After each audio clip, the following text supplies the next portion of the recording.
हरे कृष्णा।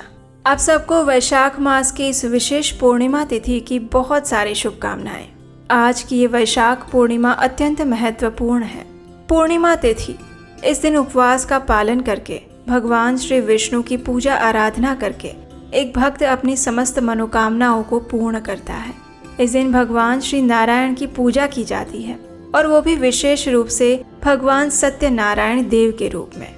जो भी मनुष्य इस प्रकार पूर्ण श्रद्धा, भक्ति भाव और व्रत विधि के अनुसार भगवान सत्यनारायण की पूजा करता है, उपवास और व्रत का पालन करता है, उसे भगवान की विशेष कृपा प्राप्त होती है। उसके समस्त पापों का नाश हो जाता है और वो अपने भौतिक तथा आध्यात्मिक जीवन में अग्रसर होता है।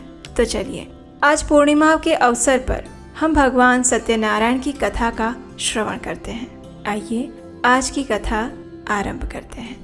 एक समय श्रील सूत गोस्वामी ने नैमिषारण्य में एकत्रित हुए सभी ऋषियों से कहा, हे ऋषिगण, पूर्व काल में उल्कामुख नामक एक जितेंद्रिय, सत्यवादी और पराक्रमी राजा थे। वे राजा प्रतिदिन भगवान के मंदिर में जाते, दान देकर ब्राह्मणों को संतुष्ट करते और उनकी पत्नी का नाम भद्रशिला था। वो अत्यंत सुंदर, पतिपरायण और सती स्त्री थी। राजा और रानी के साथ समुद्र के तीर पर जाकर सत्यनारायण का व्रत किया करते थे। एक दिन जब राजा इस प्रकार व्रत कर रहे थे तो वहाँ पर साधु नामक एक वणिक आते हैं। वे व्यापार के लिए अनेक प्रकार के रत्न आदि पदार्थों को अपनी नौका में भर कर लाए थे। वणिक समुद्र के किनारे अपनी नाव को खड़ी करके तट के समीप आए और व्रत करते हुए राजा को देखकर अत्यंत विनम्रता से पूछने लगे। साधु नामक वणिक ने कहा, हे राजन, भक्ति युक्त चित्त से होकर आप कौन सा अनुष्ठान कर रहे हैं? कृपया मुझे इस विषय में बताएं। ये सुनकर राजा ने कहा, हे साधो, मैं अपने बंधु बांधवों के साथ अतुलनीय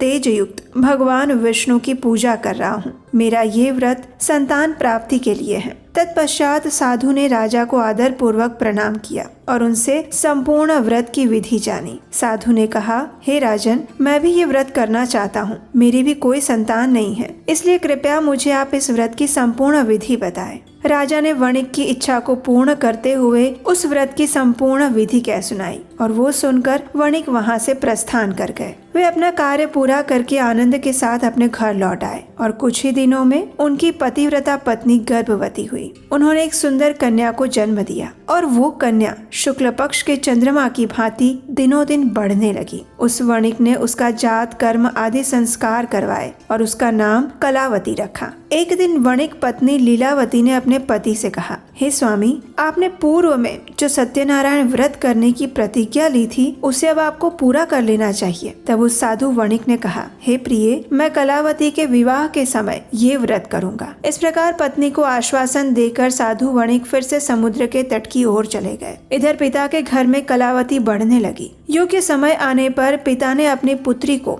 विवाह के योग्य देखा और फिर वे अपने बंधु बांधवों से परामर्श करके उसके लिए योग्य वर ढूंढने लगे और इस कार्य के लिए उन्होंने दूत को भेजा। दूत साधु का आदेश पाकर कांचन नगर में गया और वहां कलावती के योग्य एक उत्तम वर की खोज करके वहां से उस वणिक पुत्र को साथ लेकर लौट आया। साधु वणिक उस सुंदर और सद्गुणी वणिक कुमार को देखकर अत्यंत प्रसन्न हुए और अपने जाति बंधुओं के साथ मिलकर प्रसन्नता पूर्वक यथाविधि अपनी कन्या का उन्होंने विवाह करवाया। और दुर्भाग्यवश वह वणिक कलावती के विवाह के समय भी सत्यनारायण व्रत करना भूल गए और उसके बाद देव उन पर क्रुष्ट हो गए। कुछ दिनों बाद व्यापार में निपुण वणिक अपने श्रीमान जमाता के साथ व्यापार के लिए बाहर गए थे। राजा चंद्रकेतु के राज्य में समुद्र के पास रमणीय रत्नसार नगर में वे जा पहुँचे। वहाँ एक रहने का स्थान बनाकर अपना व्यापार चलाने लगे और उसी समय भगवान सत्यनारायण ने साधु नामक उस वणिक को मिथ्यावादी जानकर उसे श्राप देते हुए कहा, आज से कुछ ही दिनों में यहीं पर तुम दुख को प्राप्त करोगे।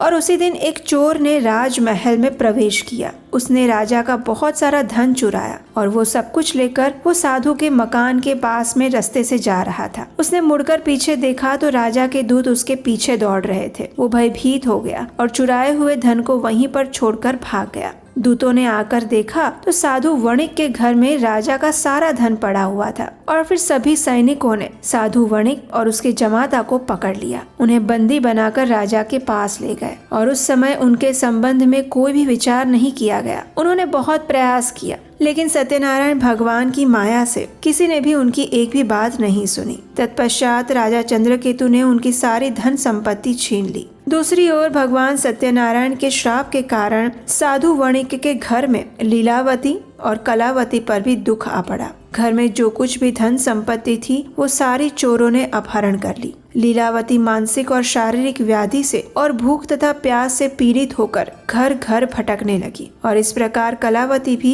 एक दिन अन्न के लिए भटक रही थी। एक दिन भूख से व्याकुल कलावती घर से निकलकर किसी ब्राह्मण के घर पहुंची। उसने वहां पर देखा कि भगवान सत्यनारायण का व्रत हो रहा है। वो वहीं पर बैठ गई और कथा सुनकर उसने भगवान से अपने मनोरथ की पूर्ति हेतु प्रार्थना की। तत्पश्चात वह प्रसाद लेकर उसी रात को अपने घर लौट आई। आने में विलंब होने के कारण लीलावती ने अपनी पुत्री को डांटा और उससे कहा, हे पुत्री, तू इतनी रात तक कहाँ थी? तब कलावती ने उत्तर दिया, माता, ब्राह्मण के घर पर सत्यनारायण भगवान का व्रत था, मैं उसी को देख रही थी। भगवान सत्यनारायण का व्रत संपूर्ण मनोरथों को पूर्ण करने वाला है। अपनी पुत्री की ये बात सुनकर लीलावती को पूर्व काल में किया हुआ संकल्प याद आया और फिर वो भगवान सत्यनारायण का व्रत करने के लिए तैयार हुई। उस साध्वी साधु पत्नी ने सुहृद बंधुओं के साथ मिलकर सत्यनारायण भगवान का व्रत किया और भगवान से प्रार्थना करते हुए कहा, हे प्रभु, आप कृपा करके मेरे स्वामी और जमाता को शीघ्र ही घर भेज दीजिए। उसने भगवान सत्यनारायण से बार बार ये प्रार्थना की और अपने पति तथा दामाद का अपराध क्षमा करने की याचना की।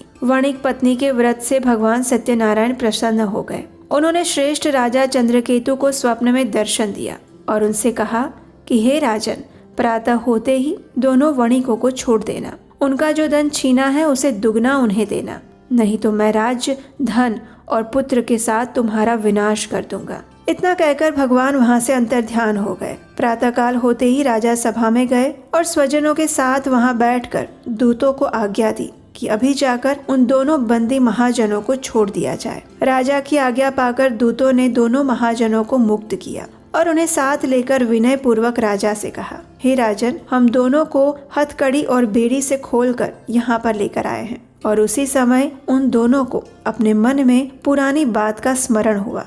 भगवान सत्यनारायण की महिमा को याद किया उन्होंने और आश्चर्य तथा भय से विह्वल हो गए। उन्होंने राजा चंद्रकेतु को प्रणाम किया और फिर श्रीमान राजा चंद्रकेतु ने सोने और रत्नों से बने हुए आभूषण द्वारा दोनों वणिकों को अलंकृत किया, मधुर वचन कहे और उनसे छीने हुए धन से दुगना धन उन्हें देकर कहा, हे साधु, अब आप अपने घर वापस जाइए। साधु वणिक और उसके जमाता ने राजा को प्रणाम किया और वे वापस अपने घर के लिए आने लगे। कुछ दूर आगे बढ़ने पर भगवान सत्यनारायण एक दंडी के वेश में उनके सामने आए और उनकी परीक्षा करते हुए पूछने लगे, हे महाजन, बताओ तो तुम्हारी नाव में क्या है? ये सुनकर साधु वणिक और उसके जमाता ने अहंकारवश हंसी उड़ाते हुए कहा, हे दंडी, क्यों पूछ रहे हो? तुम्हें रुपए चाहिए क्या? मेरी नाव में तो लता पत्र भरे हैं। अब दंडी के वेश में आए हुए सत्यनारायण भगवान ने साधु के ये निष्ठुर वचन सुने और उन्हें कहा, उचित है, तुम्हारे ये वचन सत्य साबित हो। और ये कहकर वे तुरंत वहां से अदृश्य हो गए। जब वो थोड़ी दूर चले गए तब साधु भी समुद्र किनारे पहुंचा और नित्य क्रिया आदि करने के बाद नाव पर गया तो उसने देखा कि वास्तव में उसकी नाव में लता और पत्र ही भरे पड़े थे।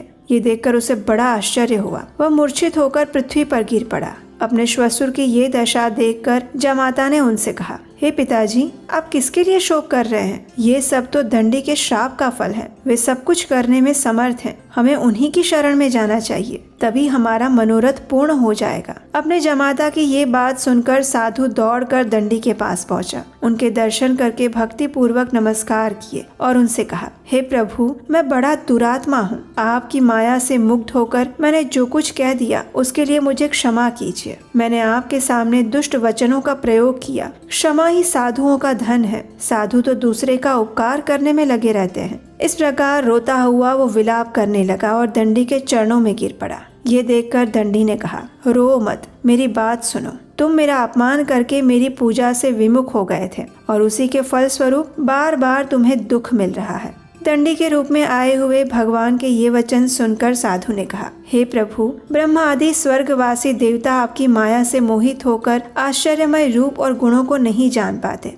मैं भी आपकी माया से मुक्त हूँ। मैं अपने वैभव के अनुसार आपकी पूजा करूँगा। मैं आपके शरणागत हूँ। मुझे पुत्र और वित्त दीजिए, कृपया मेरी रक्षा कीजिए। इस प्रकार साधु के भक्ति युक्त वचनों को सुनकर भगवान श्री हरि तुष्ट हो गए और उन्होंने साधु को मनचाहा वर देकर वहीं पर अंतर ध्यान हो गए। तत्पश्चात साधु ने नाव पर चढ़कर देखा तो उसकी नाव फिर एक बार रत्न आदि से भर चुकी थी। तत्पश्चात साधु वणिक ने अपने मित्रों और जमाता के साथ मिलकर विधि पूर्वक भगवान सत्यनारायण का व्रत और उनकी पूजा की। बड़े हर्ष के साथ यात्रा आरंभ की और नौका बड़े वेग से चलने लगी। दोनों कुछ ही समय में अपने देश में वापस आ पहुंचे और तब साधु ने अपने जमाता से कहा, हे वत्स, ये देखो मेरी पूरी दिखाई दे रही है। तत्पश्चात साधु ने अपने धन के रखवाले दूत को नगर में भेजा और दूत ने साधु की पत्नी लीलावती के पास जाकर प्रणाम करते हुए कहा, हे माता, आपके पतिदेव अनेक प्रकार के धन और रत्नों के साथ अपने जमाता और सुहृद मित्रों के साथ आ पहुँचे हैं। दूत के मुख से ये समाचार सुनकर उस साध्वी वणिक पत्नी और उसकी पुत्री अत्यंत हर्षित हो गए। उसने भगवान सत्यदेव की पूजा संपन्न की और अपनी पुत्री से कहा, हे पुत्री, मैं पति के स्वागत के लिए आगे जाऊंगी, तुम भी मेरे साथ चलो। माता की ये बात सुनकर कलावती ने सत्यनारायण का व्रत किया, लेकिन बिना प्रसाद लिए ही वो पति के सामने ही चली गई। इससे फिर एक बार भगवान सत्यनारायण रुष्ट हो गए। धन, रत्न और जमाई को लेकर नौका जल में अदृश्य हो गई। कलावती ने जब अपने पति को नहीं देखा तो वो शोक से व्याकुल होकर रोने लगी। वो अपने पति और नाव के ना दिखने से अत्यंत शोकातुर हो गई और अपनी पुत्री की इस दशा को देखकर साधु वणिक भयभीत हो गए।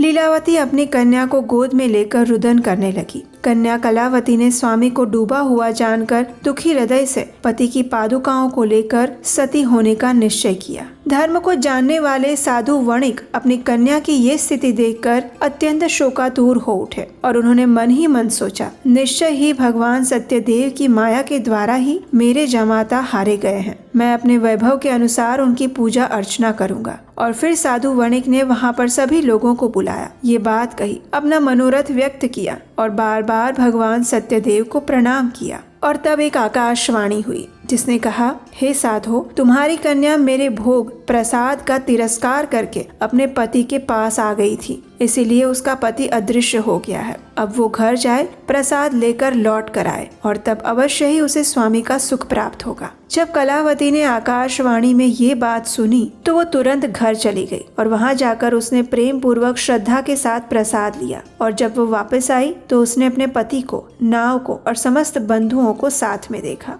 उस कन्या ने अपने पिता से कहा, हे पिताजी, आइए अब हम घर चलते हैं, अब देर क्यों करें। कन्या की इस बात को सुनकर वणिक प्रसन्न हो गया और विधि विधान के साथ भगवान सत्यनारायण की पूजा करके धन, रत्न और बंधुओं के साथ अपने घर आ पहुंचा। तत्पश्चात प्रत्येक संक्रांति और पूर्णिमा के दिन यथाविधि भगवान सत्यनारायण की पूजा करता हुआ वो इस लोक में सुखी होकर अंत में सत्यपुर को प्राप्त हो गया। कथा का समापन करते हुए श्रील सूत गोस्वामी ने कहा, हे ऋषिगण, इस व्रत का आचरण करके मनुष्य समस्त दुखों से मुक्त हो जाता है। विशेषतः कलयुग में सत्य पूजा महान फल देने वाली है। इन देव को कोई सत्य नारायण कहते हैं और कोई सत्य देव कहते हैं। ये अनेक रूप धारण करके सबके मनोरथों को पूर्ण करते हैं और ये सनातन सत्य देव कलयुग में सत्य व्रत के रूप में अवतरणित हुए हैं। जो भी मनुष्य नित्य इसका पठन या श्रवण करता है, भगवान सत्यदेव के प्रसाद से उसके समस्त पाप नष्ट हो जाते हैं।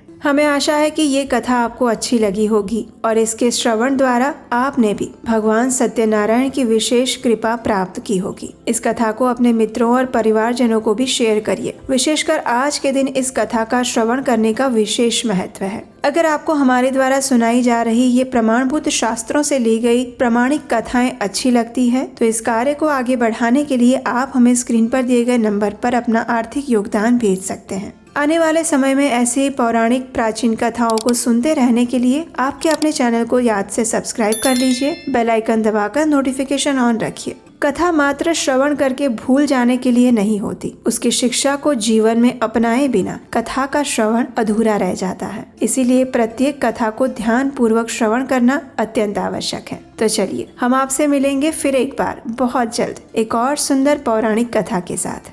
हरे कृष्णा।